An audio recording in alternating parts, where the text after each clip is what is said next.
जय हिंद, वंदे मातरम। साथियों, स्वागत है डेली स्टडी में। आज की वीडियो में बिहार एसएससी सीजीएल यानी कि ग्रेजुएट लेवल का जो ऑफिसर रैंक का जो पोस्ट होता है, ये जो पेपर हुआ था पिछले वर्ष 16 फरवरी 2015 को, उसको हम आपके सामने आज डिस्कस करेंगे।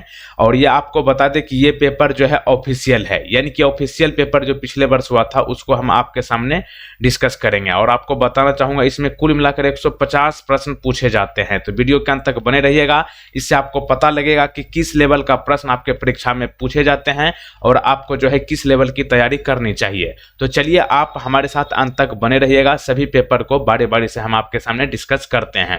तो पहला प्रश्न देखिएगा, पूछा हुआ प्रश्न है साइलेंट वैली। साइलेंट वैली का दूसरा नाम है मूक घाटी। ये किस राज्य में स्थित है, ये प्रश्न पूछा गया था। साइलेंट वैली की बात करें, इसका दूसरा नाम है मूक घाटी। ये है केरल में। ऑप्शन नंबर डी सही जवाब है। तो देखिए, साइलेंट वैली केरल के पलक्कड़ जिले में स्थित है। देखिए, ग्रेजुएट लेवल का एग्जाम में इसी तरीके से प्रश्न पूछेगा कि साइलेंट वैली जो है केरल राज्य के किस जिला में है, तो ध्यान रखिएगा पलक्कड़ जिला में। और ये घाटी जो है साइलेंट वैली नेशनल पार्क के लिए फेमस है। और इसकी स्थापना कब हुई थी? दिसंबर 1984 में। अगला देखिए, गोवा। गोवा किस नदी पर स्थित है? देखिए, गोवा पर जो है बहुत सारे सैलानी अक्सर जाते हैं, खास करके हनीमून या फिर छुट्टी मनाने के लिए। तो गोवा जो है आपका मांडवी नदी पर बसा है। Option number B. तो देखिए, मांडोवी नदी को जो है महादई नदी के नाम से भी जाना जाता है। और मांडोवी और जुआरी गोवा की दो प्राथमिक नदियां हैं और इन्हें गोवा की जीवन रेखा कहा जाता है। तो एक प्रश्न क्या बन गया कि गोवा की जीवन रेखा किसे कहा जाता है? मांडोवी और जुआरी नदी को। और गोवा की राजधानी कहाँ है?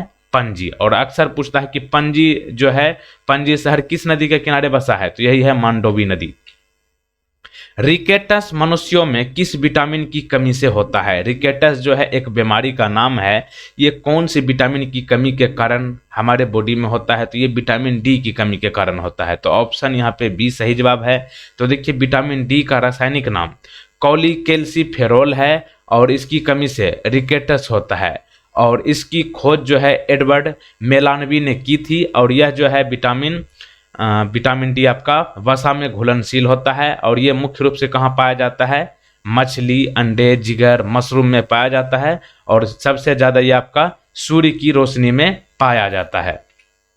अगला देखिए, शरीर के किस अंग की खराबी से मधुमेह रोग का प्रकोप होता है? यानी कि कौन सा अंग खराब होता है जो आपका मधुमेह रोग होता है? तो ये जो है आपका अग्नाशय खराब होता है। तो ऑप्शन बी यहाँ पे सही जवाब है। तो देखिए, अग्नाशय के बारे में, अग्नाशय जो है मानव शरीर की दूसरी सबसे बड़ी ग्रंथि है। और यह एक साथ अंतःस्रावी और बहिःस्रावी प्रकार की ग्रंथि के रूप में कार्य करता है। और अग्नाशयी कोशिकाओं के समूह को आइलेटस ऑफ लैंगरहंस कहा जाता है। तो क्या प्रश्न ध्यान रखना है आपको? अग्नाशयी कोशिकाओं के ग्रुप को क्या कहते हैं? आइलेटस ऑफ लैंगरहंस। मानव शरीर की सबसे बड़ी ग्रंथि कौन है? मानव शरीर की सबसे बड़ी ग्रंथि की बात करें तो ये होगा आपका यकृत। Option number A. तो देखिए, यकृत जो है मानव शरीर की सबसे बड़ी ग्रंथि है।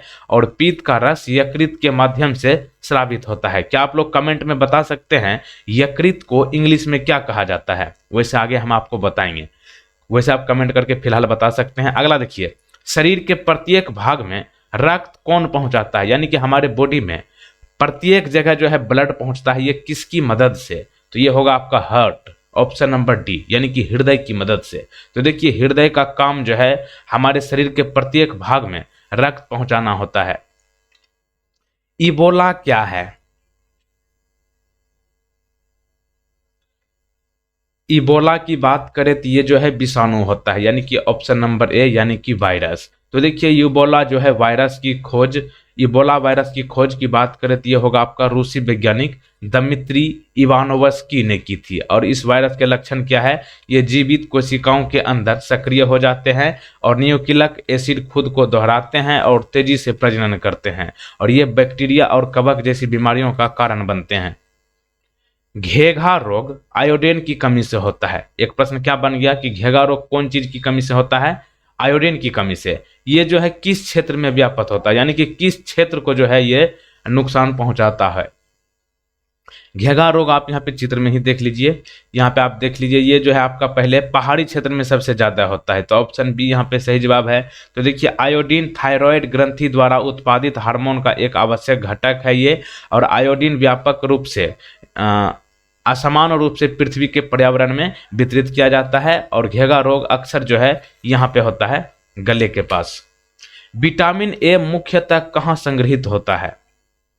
विटामिन ए जो है ये आपके हमारे बॉडी में ये कहाँ पे जो है स्टोरेज इसका होता है? यकृत में। ऑप्शन नंबर डी यहाँ पे सही जवाब है। तो देखिए यकृत को क्या कहते हैं? लीवर कहते हैं। अभी मैंने आपसे प्रश्न पूछा था, इंग्लिश में यकृत को लीवर कहते हैं। ये मानव शरीर की सबसे बड़ी ग्रंथि है। और विटामिन ए की वैज्ञानिक नाम क्या है? रेटिनॉल है। और विटामिन ए की कमी से कौन सा बीमारी होता है? रतौंधी होता है। विटामिन ए सबसे ज़्यादा किस में होता है? गाजर में पाया जाता है।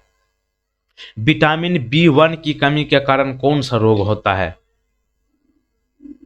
विटामिन बी1 की कमी के कारण कौन सा रोग होता है? बेरी होता है। ऑप्शन नंबर सी सही जवाब। अगला देखिए, तापी नदी का उद्गम स्थल कहाँ है?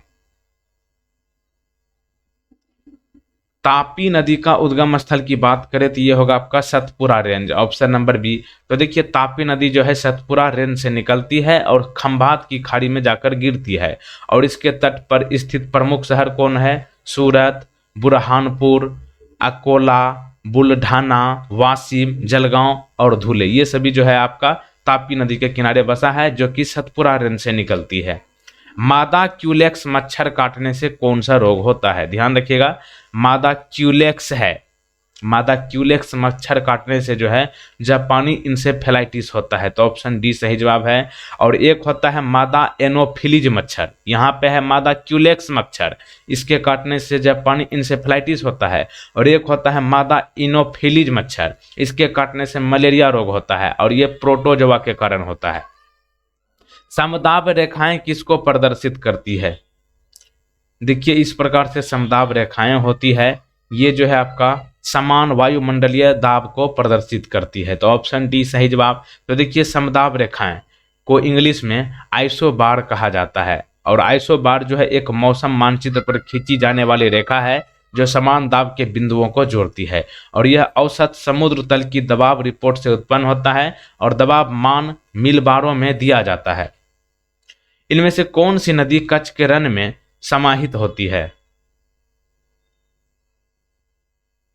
तो ये होगा आपका लूनी नदी। Option number B. तो देखिए लूनी नदी जो है अरावली रेंज की पुष्कर घाटी में निकलती है, और यह थार रेगिस्तान की सबसे बड़ी नदी है। और यह नदी जो है राजस्थान और गुजरात से होकर बहती है, और यह नदी कच्छ के रण में गिरती है। और लूनी को लवन नदी भी कहा जाता है। तो एक प्रश्न क्या बन गया कि लवन नदी के नाम से किस नदी को जाना जाता है?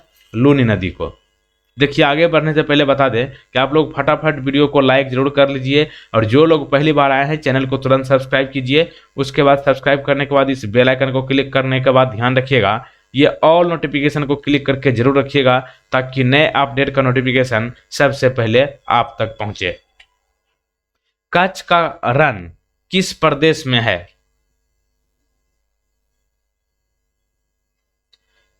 कच्छ का रण की बात करें तो ये गुजरात में है, और कच्छ का रण जो है गुजरात के कच्छ जिला में है, और ये थार रेगिस्तान में एक लबन दलदल है। साबरमती नदी कहां से निकलती है? साबरमती नदी की बात करें तो ये ढेबर झील से निकलती है। तो देखिए साबर नदी का उद्गम स्थल की बात करें तो ये ढेबर झील है, और ये नदी अरब सागर में जाकर गिरती है। थायराइड ग्रंथि का स्थान कहाँ है? देखिए आप चित्र में ही देख पाए होंगे, थायराइड ग्रंथि जो है ये आपका गला के पास होता है। तो ऑप्शन नंबर बी यहाँ पे सही जवाब है।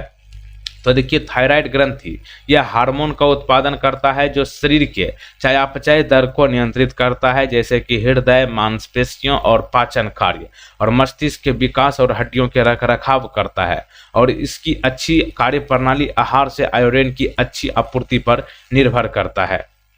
साधारण नमक का रासायनिक नाम क्या है? हम लोग जो आमतौर पर नमक खाते हैं इसका केमिकल नाम क्या है? तो इसका केमिकल नाम होगा sodium chloride. Option number C सही जवाब है। तो देखिए साधारण नमक को रासायनिक रूप से सोडियम क्लोराइड कहा जाता है, और इसका फॉर्मूला की बात करें NaCl होता है। तारों का रंग किस पर निर्भर करता है?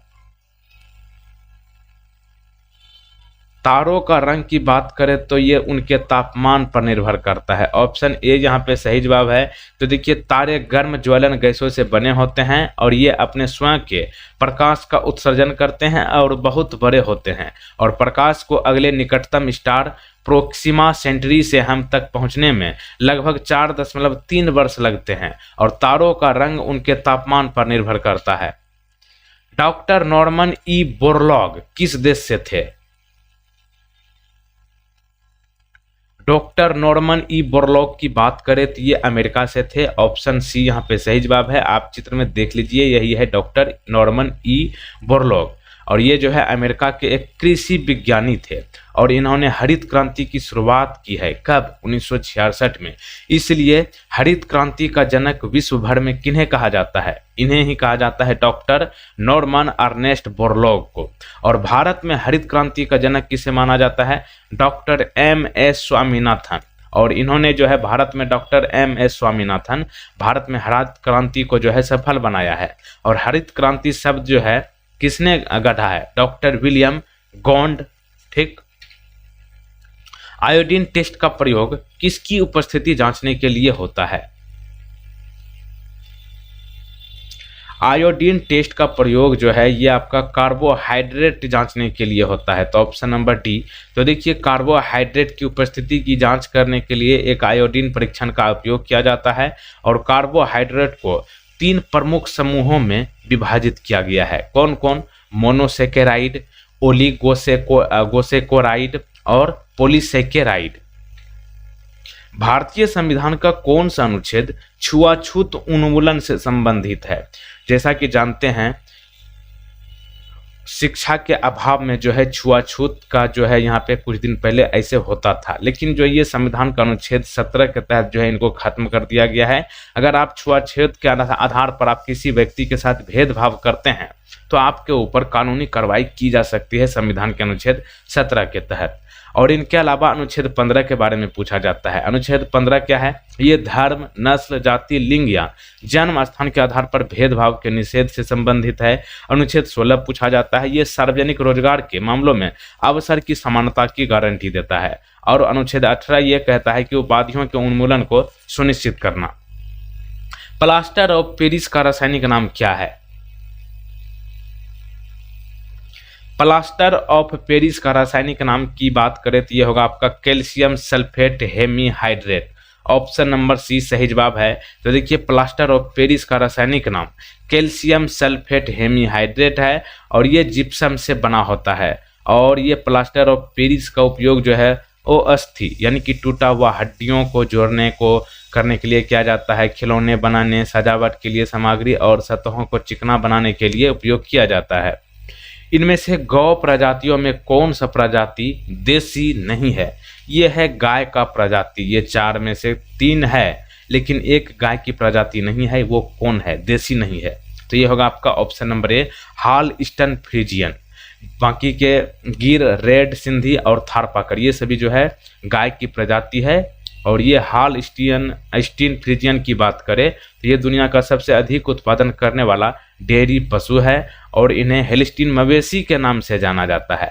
और ये जो है हॉलस्टाइन फ्रीजियन ये Netherland, Germany, Denmark, Australia, France, Switzerland और बेल्जियम में मिलते हैं। और बात करें गिर की, तो गिर जो है ये गाय की प्रजातियां हैं और ये भारत में पाई जाती है, और इसका उपयोग डेयरी उद्देश्यों के लिए किया जाता है। लाल सिंधी यानी कि रेड सिंधी की बात करें तो ये भारत और पाकिस्तान में पाई जाती है, और इसका उपयोग डेयरी और मांस दोनों उद्देश्यों के लिए किया जाता है।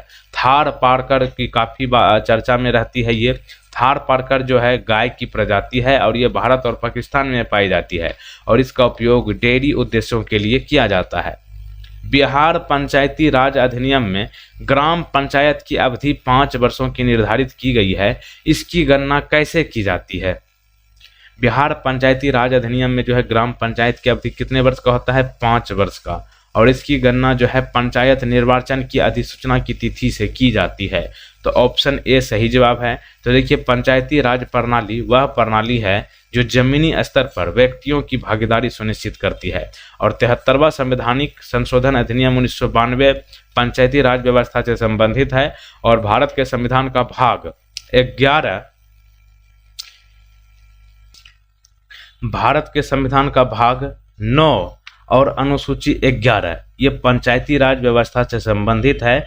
और भारत का उस राज्य का नाम बताइए जो सबसे पहले पंचायती राज व्यवस्था को लागू किया था। तो उनका नाम है राजस्थान। और राजस्थान के नागौर जिले में 2 अक्टूबर गांधी जयंती के दिन जो है 1959 को पंचायती राज व्यवस्था लागू किया गया था और ये देश का पहला राज्य बना था। लोकसभा में कितने सदस्यों को राष्ट्रपति द्वारा नामित किया जाता था? देखिए है नहीं था, ये होगा option number A 2। Most important प्रश्न है, इसको आप जो है बढ़िया से याद रखिएगा। तो देखिए लोकसभा में 2 सदस्यों को एक राष्ट्रपति द्वारा नामित किया जाता था जो एंग्लो इंडियन समुदाय से संबंधित होते थे।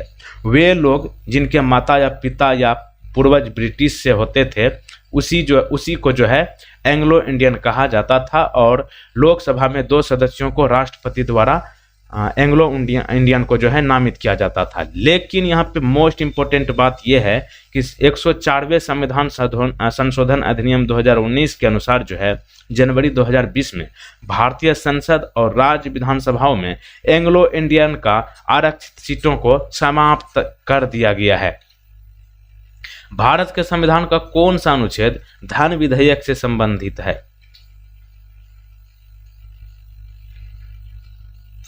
धन विधेयक से संबंधित अनुच्छेद 110 है, ऑप्शन नंबर बी।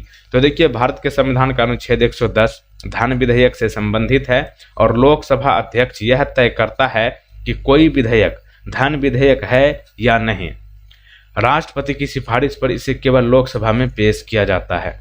राज्यसभा में कितने सदस्य राष्ट्रपति द्वारा नामित किए जाते हैं?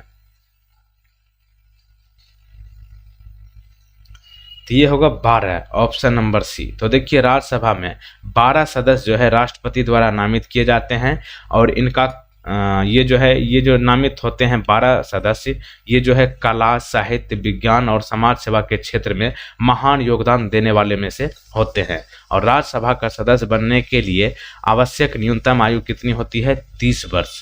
और भारत का उपराष्ट्रपति जो है राज्यसभा का पदेन सभापति होता है और राज्यसभा को उच्च सदन कहा जाता है। वहीं लोकसभा की बात करें तो इसे निम्न सदन कहा जाता है।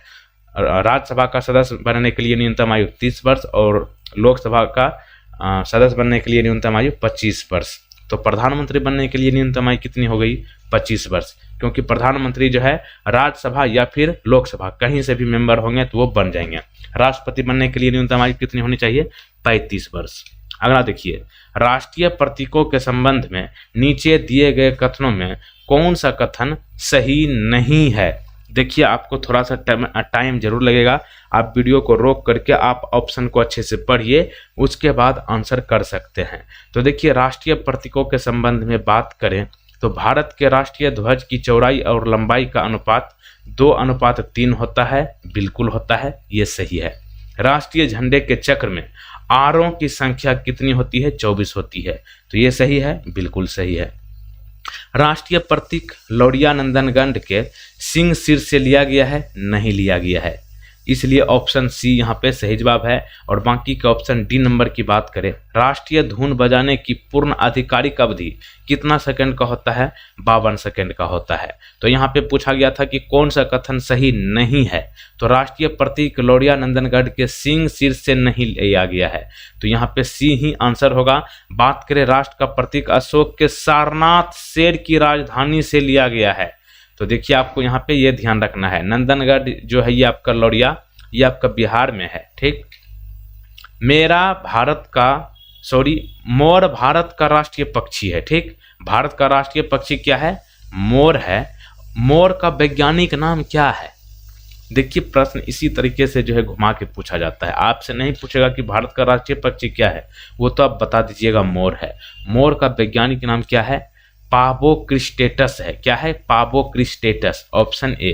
तो देखिए मोर भारत का राष्ट्रीय पक्षी है, इसका वैज्ञानिक नाम पावोक्रिस्टेटस है। और आम सभी फलों का राजा होता है और इसका वैज्ञानिक नाम क्या है? Mangifera indica. बाघ भारत का राष्ट्रीय पशु है, इसका वैज्ञानिक नाम क्या है? Panthera Tigris. कमल भारत का राष्ट्रीय फूल है, इसका वैज्ञानिक नाम क्या है? निलुम्बो नुसिफेरा गटन। भारत का राष्ट्रीय वृक्ष बरगद है, इसका वैज्ञानिक नाम क्या है? Faeces benghalensis. नर्मदा नदी का उद्गम स्थल कहाँ है? नर्मदा नदी का उद्गम स्थल की बात करें, ये होगा अमरकंटक। ऑप्शन नंबर ए सही जवाब है। तो देखिए नर्मदा नदी जो है अमरकंटक से निकलती है और अरब सागर में जाकर गिरती है। और इसके तट पर स्थित प्रमुख शहर कौन कौन है? जबलपुर है मध्य प्रदेश का, होशंगाबाद है, ओकारेश्वर है और महेश्वर है। हरे रंग का पदार्थ जो पौधों में प्रकाश संश्लेषण करता है, ये निम्नलिखित में से कौन होता है?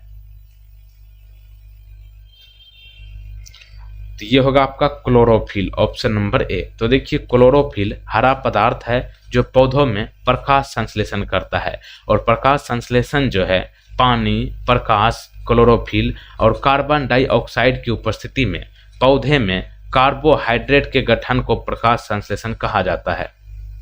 लोकसभा या विधानसभा के निर्वाचन में एक उम्मीदवार अपनी जमानत की राशि खो देगा अगर उसे कुल वैध मतों का कितना प्रतिशत यानी कि कितना वोट जो है कम प्राप्त होता है, कौन से भाग से जो है उसका जो है उम्मीदवार अपनी जमानत की राशि खो देता है? तो ये होगा आपका 1/6 से कम मत प्राप्त होना। यानी कि 600 अगर टोटल वोटर है, अगर उसमें 100 में से नीचे 100 से नीचे वोट अगर आया तो उसकी जो है जमानत जब्त कर ली जाएगी। तो देखिए लोकसभा या विधानसभा के चुनाव में एक उम्मीदवार को अपनी जमानत की राशि खोनी पड़ेगी यदि उसे कुल वैध मतों की 1/6 से कम मत प्राप्त होते हो। और लोकसभा का सदस्य बनने के लिए न्यूनतम आयु कितनी होती है? 25 वर्ष। और लोकसभा के पहले स्पीकर कौन थे? जीबी मावलंकर यानी कि गणेश वासुदेव मावलंकर, जो कि 1952 से 1956 तक रहे थे। और पहली महिला स्पीकर कौन थी लोकसभा की? मीरा कुमार, जो कि 2009 से 2014 तक रही थी। और संविधान का कौन सा अनुच्छेद धन विधेयक से संबंधित है? अनुच्छेद 110। भारतीय राष्ट्रीय कांग्रेस का प्रथम अधिवेशन दिसंबर 1885 में कहां हुआ था?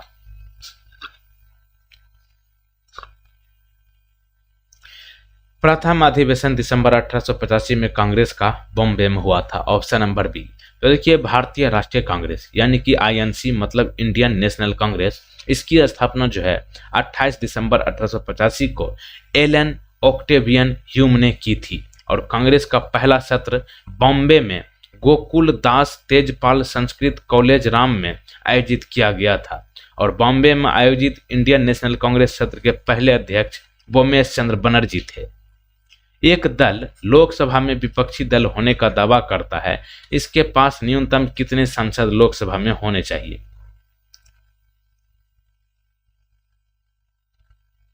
तो ये होगा आपका 55, ऑप्शन नंबर ए। तो देखिए एक पार्टी लोकसभा में विपक्षी दल होने का दावा करती है यदि उसके पास लोकसभा में न्यूनतम 55 सीट यानी कि अभी वर्तमान में 545 सीट है ना लोकसभा का, उसका 10% होना चाहिए विपक्ष का नेता होने के लिए। ठीक। अगला देखिए ग्राम पंचायत का कोई सदस्य हस्तलिखित आवेदन मुखिया को समर्पित कर त्याग पत्र दे सकता है। आवेदन समर्पित करने के कितने दिनों बाद त्याग पत्र प्रभावी माना जाएगा? तो ये होगा आपका 7 दिनों के बाद, ऑप्शन नंबर ए। तो देखिए ग्राम पंचायत का कोई सदस्य हस्तलिखित आवेदन मुखिया को समर्पित कर त्याग पत्र दे सकता है।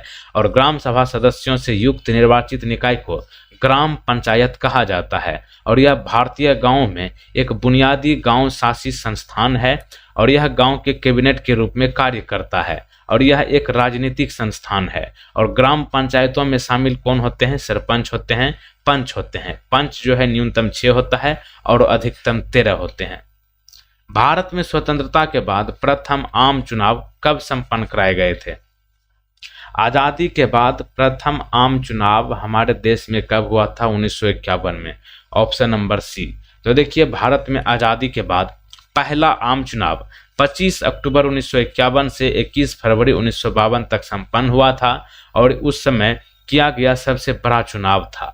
और चुनाव में कुल 53 दलों और 533 निर्दलीय उम्मीदवारों ने 489 सीटों पर चुनाव लड़ा था और भारतीय राष्ट्रीय कांग्रेस ने 489 सीटों में से 364 सीटें जीती और कुल मतों का 45% मतदान प्राप्त किया। और पंडित जवाहरलाल नेहरू जी भारत के पहले लोकतांत्रिक रूप से चुने गए प्रधानमंत्री बने थे। बेतवा नदी का उद्गम स्थल कहाँ है? बेतवा नदी की बात करें, ये विंध्य रेंज से निकलती है, ऑप्शन बी। तो देखिए बेतवा नदी विंध्य रेंज से निकलती है और यमुना नदी में जाकर मिल जाती है। तो यानी कि यमुना की सहायक नदी हो गया बेतवा नदी, जो कि विंध्य रेंज से निकलती है। अगला देखिए, चाक और चूने का रासायनिक नाम क्या है? चाक और चूने का रासायनिक नाम की बात करें तो यह होगा आपका calcium carbonate, option number A. तो देखिए कैल्शियम कार्बोनेट चाक और चूने का रासायनिक नाम है और इसका सूत्र जो है CaCO3 होता है। अगला देखिए, नरेगा योजना का खर्च केंद्र और राज्य के बीच किस अनुपात में वहन किया जाता है? वहन मतलब नरेगा योजना का खर्च जो है केंद्र सरकार और राज्य सरकार के बीच जो है खर्च किया जाता है, मतलब कौन से अनुपात में? तो 90:10, ऑप्शन नंबर ए। यानी कि 9:1 भी कह सकते हैं, 9:1। तो देखिए नरेगा, इसका पूरा नाम होता है राष्ट्रीय ग्रामीण रोजगार गारंटी अधिनियम।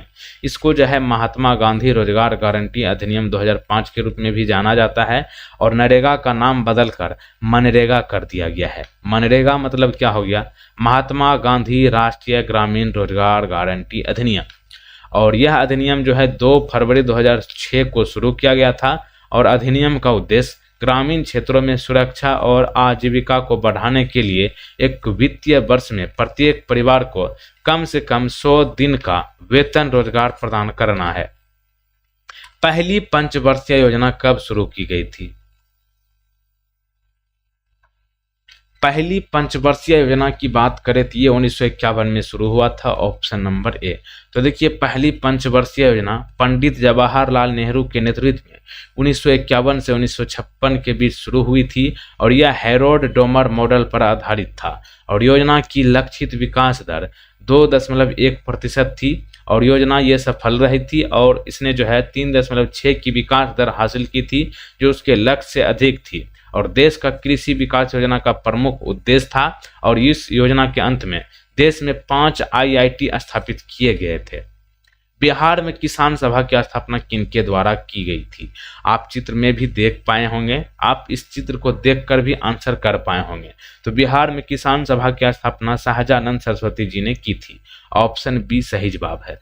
तो देखिए बिहार प्रांतीय किसान सभा का गठन शाहजानंद सरस्वती ने वर्ष 1929 में किया था और इसका गठन जमींदारों के कब्जे के अधिकारों पर हमलों के खिलाफ किसानों की शिकायतों को संगठित करने के लिए किया गया था और इस तरह भारत के किसान आंदोलन को बढ़ावा मिला था।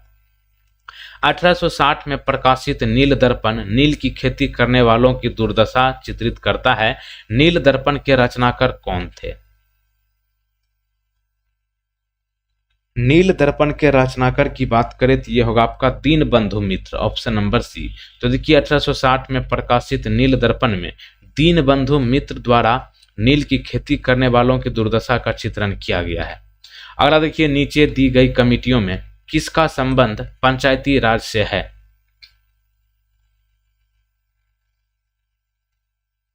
पंचायती राज की बात करें तो ये बलवंत राय मेहता कमेटी होगा, ऑप्शन नंबर ए। तो देखिए 73वां संवैधानिक संशोधन अधिनियम 1992 पंचायती राज व्यवस्था से संबंधित है और राजस्थान जो है अपने नागौर जिलों में 2 अक्टूबर 1959 को पंचायती राज व्यवस्था लागू करने वाला पहला राज्य बना है। और बलवंत राय मेहता समिति जो है 3 स्तरीय संरचना की सिफारिश की, जिसमें कि जिला स्तर पर जिला परिषद, प्रखंड स्तर पर पंचायत समिति और ग्राम स्तर पर ग्राम पंचायत होगा। अगला देखिए, सामुदायिक विकास कार्यक्रम का सार क्या था? सामुदायिक विकास कार्यक्रम का सार की बात करें, यह होगा सिंचाई, ऑप्शन नंबर डी। तो देखिए सामुदायिक विकास कार्यक्रम 2 अक्टूबर 1952 को शुरू हुआ था और सामुदायिक विकास के 5 सिद्धांत थे। कौन कौन? सामाजिक न्याय, आत्मनिर्णय, अधिकारिता, मानवाधिकार और सामूहिक कार्य। अगला देखिए द्रोणाचार्य पुरस्कार किस क्षेत्र में दिया जाता है? द्रोणाचार्य पुरस्कार की बात करें तो ये दिया जाता है खेल प्रशिक्षण के क्षेत्र में, ऑप्शन नंबर सी। तो देखिए द्रोणाचार्य पुरस्कार की शुरुआत की बात करें तो ये हुआ है 1985 में और पहले विजेता कौन थे? द्रोणाचार्य के 3 विजेता थे। कौन कौन? बालचंद्र भास्कर भागवत जो कि कुश्ती के क्षेत्र में मिले थे इनको, और ओम प्रकाश भारद्वाज ये थे आपका मुक्केबाजी से, और OM नाबियार ये जो है एथलेटिक्स थे। राष्ट्रीय खेल दिवस 29 अगस्त को मनाया जाता है। यह दिन किनसे संबंधित है? राष्ट्रीय खेल दिवस कब मनाया जाता है? 29 अगस्त को मनाया जाता है, ठीक। और ये दिन जो है आपका ध्यानचंद से संबंधित है। आप चित्र में भी देख लिए हैं, ये है ध्यानचंद जी। तो देखिए मेजर ध्यानचंद सिंह का जन्म जो है 29 अगस्त 1905 को हुआ था और हॉकी खिलाड़ी मेजर ध्यानचंद की जयंती को राष्ट्रीय खेल दिवस भारत में मनाया जाता है और उन्होंने भारत के लिए वर्ष 1928, 1932 और 1936 में ओलंपिक में स्वर्ण पदक जीते हैं। और मेजर ध्यानचंद की आत्मकथा के अनुसार उन्होंने 1926 से 1949 तक अपने करियर में 570 गोल किए। वॉशिंग सोडा का रासायनिक नाम क्या है? वॉशिंग सोडा का रासायनिक नाम की बात करें ये होगा आपका sodium carbonate, option number B. तो देखिए सोडियम कार्बोनेट जो है वॉशिंग सोडा का रासायनिक नाम है और इसका फॉर्मूला Na2CO3 होता है। पेन्नार नदी का उद्गम स्थल कहाँ है? पेन्नार नदी का उद्गम स्थल की बात करें तो ये होगा आपका नंदी हिल्स होगा, ऑप्शन नंबर सी। तो देखिए पेन्नार नदी जो है नंदी हिल्स से निकलती है और बंगाल की खाड़ी में जाकर गिरती है। और पेन्नार नदी के किनारे प्रमुख शहर कौन कौन है? चिक्काबल्लापुर, गौरी बिदनूर, हिंदूपुर, अनंतपुर, तदीपत्री, प्रोदातूर, कडपा और नेल्लोर। नेल्लोर का नाम तो आपने सुना ही होगा, ये पेन्नार नदी के किनारे ही बसा है। अगला देखिए ये है मैग्सेसे पुरस्कार। मैग्सेसे पुरस्कार रामोन मैग्सेसे के नाम पर दिया जाता है। ये किस देश के राष्ट्रपति थे?